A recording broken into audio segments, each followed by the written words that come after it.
സന്തോഷമാണ്. ഞാൻ ചെക്കപ്പാക്കിയതല്ല ജോലി ചെയ്യും. കഴിഞ്ഞ ബാങ്ക് നോക്കില്ല,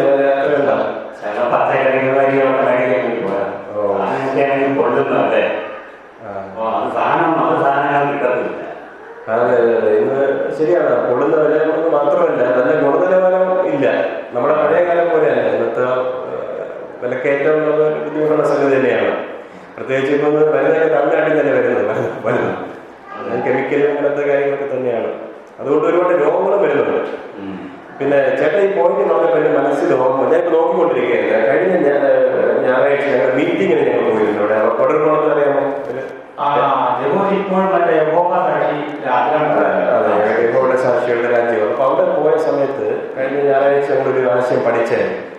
അപ്പൊ അത് ഞാൻ ഇങ്ങനെ നോക്കിക്കൊണ്ടിരുന്നപ്പോഴാണ് ഇപ്പൊ ചേട്ടാ ഇതേ പോയിന്റ് പറഞ്ഞത്. അതായത് ഇവിടെ വീക്ഷാഗോപുരം എന്ന് പറഞ്ഞൊരു മീറ്റിംഗ് ഉണ്ട്. നമുക്ക് ഒരു മാസിക ഉപയോഗിച്ചുള്ള പഠനമാണ്. അപ്പൊ അതിൽ പറഞ്ഞൊരു ആശയം നോക്കണം. ഇവിടെ പറഞ്ഞിരിക്കുന്നുണ്ടോ?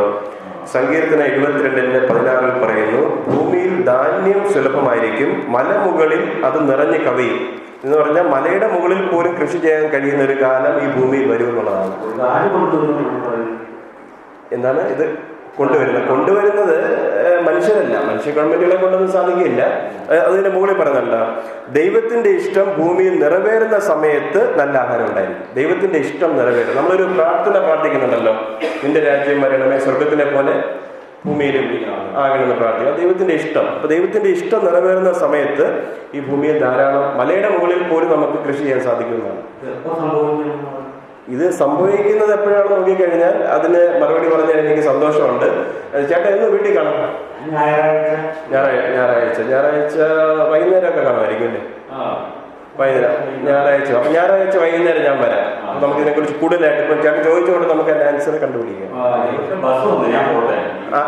ശരി. ഓക്കെ. Thank you. കാണാം.